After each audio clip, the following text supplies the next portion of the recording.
이거 너무 재밌다. 그래서 꼭 여러분한테 추천을 해주고 싶어가지고, 이들은 미국을 어떻게 바꾸려 하는가. 그러니까 미국이 너무 관료화되고 오래되고 느리고 비효율적이라는 거죠. 근데 피터 틸은 언제부터 이런 거에 관심이 있었냐면 트럼프 1기를 좀 실패했다고 봐요. 근데 피터 틸은 이제 거기 의기소침하고 준비를 해가지고 JD 벤스를 중심으로 디지털 제국, 신생 제국 혁명이 성공할 확률은 10%. 네, 안녕하세요. 김상환입니다. 오늘은 책 코너 하겠습니다. 오늘 되게 제가 재밌는 책을 발견해가지고 요거를 첫날 거의 다 읽었어요. 그리고 이거 소개하겠다 해서 한 번 더 읽었는데 재밌는 책입니다. 이병한의 아메리카 탐문기라는 책인데요. 이거 화면에 옆에 띄우겠습니다. 이병한이라는 분이 좀 되게 재밌어요. 그냥 글 쓰는 거 보니까 이게 좀 보통 사람 아니고 좀 이 책의 주제는 뭐냐면 뭐 이병한의 아메리카 탐문이라고 해가지고 뭐 여행 가고 그런 책이 아니라 요 책의 주인공은 네 사람입니다. 이게 사실은 제가 이번 학기에 좀 윤성호 교수님 수업에서 세뇌를 당해가지고 피터 틸에 대해서 거의 뭐 수업마다 언급을 하시는 거예요. 그래서 좀 호기심을 갖고 있었는데 피터 틸을 읽어보려다가 이 책을 발견했습니다. 근데 생각보다 사람들 많이 안 읽을 것 같은데 이거 너무 재밌다. 그래서 꼭 여러분한테 추천을 해주고 싶어가지고, 이들은 미국을 어떻게 바꾸려 하는가. 이들이 누구냐면 네 사람입니다. 피터 틸, 일론 머스크, 알렉스 카프, JD 벤스. 그래서 오늘 제가 다룰 거는 피터 틸이랑 이제 알렉스 카프예요. 뭐 JD 벤스도 재밌긴 한데 JD 벤스는 좀 어렵더라고요. 일론 머스크는 너무 우리가 다 아니까 재미가 없고, 피터 틸, 알렉스 카프가 재밌습니다. 그래서 이 피터 틸이라는 분이 67년생이에요. 그래서 67년생인데 이분이, 그러니까 핵심 인물은 피터 틸입니다. 왜 피터 틸이 핵심 인물이냐면 이 이병한이란 분은 이 네 사람이 지금의 혼돈 있잖아요. 미국의 혼돈.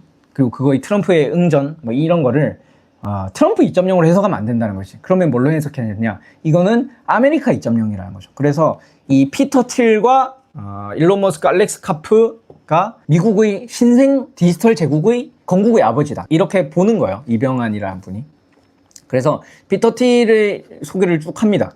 이분은 어떻게 보냐면 이 세상이 이제 세 개의 물결을 지나고 있다는 거예요. 첫 번째 물결은 뭐 정신적인 거랑 물질적인 거, 이 개벽이라는 용어를 엄청 쓰던데, 그래서 무슨 기준인지는 모르겠는데, 첫 번째 개벽에서는 물질 개벽과 정신 개벽인데, 첫 번째 물질 개벽은 철기 혁명, 농업 혁명. 그래서 거기에 대응되는 정신적인 개벽은 기독교와 불교, 문사철이라는 거예요. 그리고 두 번째 이제 기술 개벽은, 물질 개벽은 전기 혁명과 산업 혁명. 여기에 대응되는 어떤 정신적인 개벽은 뭐 법학, 경제학, 사회학, 사회과학으로 대응했다는 거예요. 그래서 이제 세 번째가 이제 이 이병한이라는 분은 디지털 AI 기술이 우리 세 번째 물질 개벽이다. 근데 정신적인 영역에서는 못 따라오는 거죠. 문화 지체가. 그래서 뭐가 이제 메인 그건지는 모르겠는데, 이 이병한이라는 사람이 보기에 피터 틸이랑 JD 벤스가 제시하고 있는, JD 벤스는 알죠? 미국 부통령이고 한국 정치용어로 표현하면 피터 틸의 어떤 가방모찌 출신이에요. JD 벤스는. 그래서 지금 피터 틸이 거의 핵심 인물이라고 보는 거죠. 그래서 이 알렉스 카프, 피터 틸이 AI 기술을 기반으로 디지털 제국을, 그러니까 미국이 너무 관료화되고 오래되고 느리고 비효율적이라는 거죠. 근데 피터 틸은 언제부터 이런 거에 관심이 있었냐면 실리콘밸리 비판입니다. 이 알렉스 카프는 책 나오는 거 아시죠?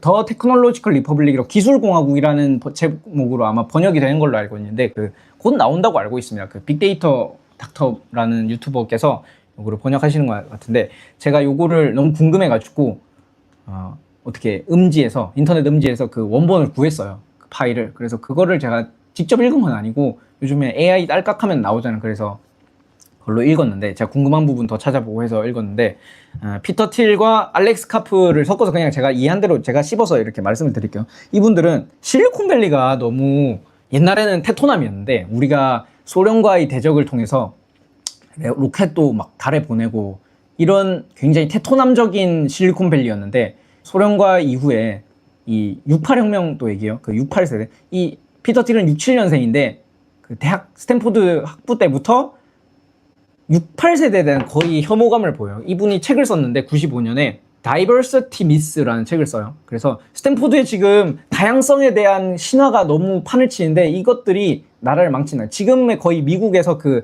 DEI, 다양성, 에쿼티, 아이덴티 이런 거에 대한 혐오감을 이제 95년에 예견한 거예요, 이분은. 그래서 얘네가 세상을 망친다. 왜 우리가 그렇게 초음속 여객기를 하고 달로 보내고 이런 물질적인 거에 엄청난 속도 개선이 있었는데 왜 이렇게 아톰의 영역이에요. 물질적인 측면에서 개발 속도가 이렇게 속도가 둔화됐지? 왜 지금 기차와 자동차가 더 빨라지지 않지? 이런 거에 대한 고민을 하면서 그 원인을 뭘로 하냐면 누가 실리콘밸리를 애견나무로 만들었냐는 거지. 그런 우리가 목적이 있어야 되는데 기술공화국에 나온 얘기입니다. 이게 국가주의의 부활을 얘기해요, 알렉스 카프는.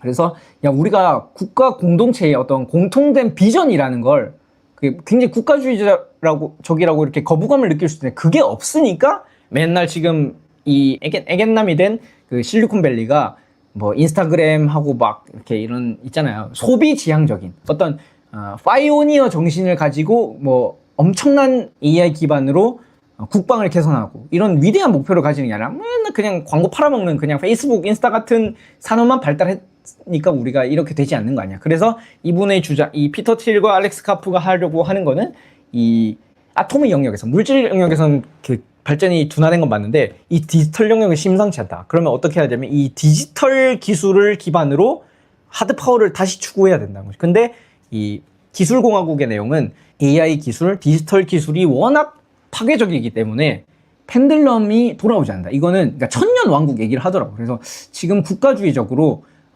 하고 있는 게 그거죠. 팔란티어로 해가지고 이렇게 우크라이나 전쟁하고 하는 게 결국은 AI 무기를 만드는, 그러니까 핵무기보다 더 강력한 거라고 당연히 전제를 하는 거겠죠. 이렇게 되면 이제 우리는 영원한 패권을 가져갈 수 있다. 이렇게 이제 알렉스 카프는 보고 국가주의 부활을 얘기합니다. 그리고 피터 틸도 제가 이 책에서 피터 틸 얘기할 때 가장 인상적이었던 게 2016년에 그 유튜브 검색하시면 나와요. 그 공화당 전당대회를 검색하시면 그때 피터 틸이 이제 얘기를 합니다. 그래서 야 옛날에는 우리가 이런 위대한 얘기를 했는데 지금은 오바마 때 얘기를 하는 거죠. 지금은 무슨 화장실을 누가 쓰고 뭐 트랜스젠더 화장실을 만드니 이따위 얘기를 하고 있냐. 나는 그거 관심 없어. 나는 내가 게이지만 자랑스럽고 우리는 미국인이라는 정체성으로 뭉쳐야 된다 하니까 이제 초반에는 굉장히 이제 말도 빠르고 이렇게 하다가 그렇게 하면서 이제 확 열광적이 된 그 영상이 있는데 그 순간은 이제 피터 틸의 어떤 그 모먼트로 보시더라고요. 이병헌 이분은. 그게 굉장히 인상적입니다. 그런데 그게 완전한 성공은 아니었고 트럼프 1기를 좀 실패했다고 봐요. 근데 피터 틸은 이제 거기 의기소침하고 준비를 해가지고 제이디 벤스를 중심으로, 그러니까 트럼프는 그거라는 거지.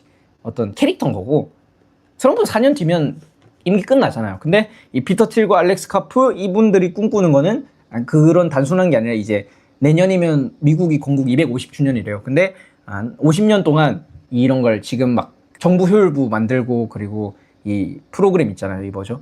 팔란티어. 이 프로그램을 계속 정부의 곳곳에 씹어넣고 그래서 딥스테이트 그리고 비대해지고 비효율적인 관료제들을 혁신하는 이런 걸 해서 이제 건국 300주년에 이제 천년 왕국을 열겠다. 이런 게 이들의 비전이 아니겠느냐라고 이병헌 이분이 보는 거고, 그리고 나서 마지막에 가장 인상적인데 이게 저는 이분의 세관이 좀 마음에 들어요. 이병헌 이분 잘 모르겠는데 아무튼 근데 결론이 좀 특이합니다. 이분이 그래서 이 전망을 해놓은 다음에 마지막에 그래서 이렇게 이들의 어떤 건국혁명이 될 확률을 몇 프로로 보는지 아세요? 10%로 봐요. 되게 재밌잖아요. 그래서 6대 3대 1로 본대요, 자기는. 그래서 60%는 그냥 전향 이렇게 돼서 그냥 미국도 이렇게 쇠락하면서, 쇠락이 아니라 그냥 강한 나라지만 다극화된다는 관점을 보시더라고요. 그래서 60%가 그렇게 될 거고 30%는 저 미국 저러다가 폭삭 망한다. 뭐 그런 얘기를 해요. 그리고 자기가 본 대로 이들의 어떤 건국혁명이, 디지털 제국, 신생 제국혁명이 성공할 확률은 10%로 보더라. 그래서 그게 좀 재밌더라고요. 실컷 이렇게 분석을 해놓고 보통은 자기가 어떤 주장을 하면 거기에 빠지잖아요. 그래서 이렇게 될 거야 라고 하는데 이분은 뭐 한창 얘기를 한 다음에 뭐 한 10%? 뭐 그렇게 비관적으로 보시더라고요. 그래서 아무튼 요 책은 되게 재밌다. 어떤 분들한테 추천은 뭐 피터 틸, 뭐 알렉스 카프 나 다 팔로우 해왔어 이런 분들은 뭐 이거 보면 좀 얇게 느껴질 수도 있는데 저처럼 좀 뭐 피터 틸 요즘 막 뜨고 스트라우시안 모먼트 아니면 뭐 에듀케이션 오브 리버테리안 이런 얘기를 할 때 좀 들어는 봤는데 좀 잘 모르고 끼고 싶은 분들은 요 책 재밌다. 그냥 너무 재밌게 썼어요. 그래서 피터 틸이 전 제일 재밌었고 알렉스 카프도 재밌어. 알렉스 카프 좀 더 얘기할 거 있는데 다음에 더 얘기해 볼게요. 그 기술공화국 나오면 제가 읽고 나서 더 얘기를 해보겠습니다. 그리고 제이디 벤스는 좀 철학적으로 어려웠는데 이게 종교 관련된 거다 보니까 저는 모르겠고 아무튼 피터 틸만 봐도 제가 볼 때 이 책값이 요즘 다 비싼데 18,500원이거든요. 10% 할인 받으면 더 싸니까 피터 틸만 읽어도 충분히 재밌는 책으로서 추천합니다. 이상 김상한의 북클럽 마치겠고 다음 영상에서 뵙겠습니다.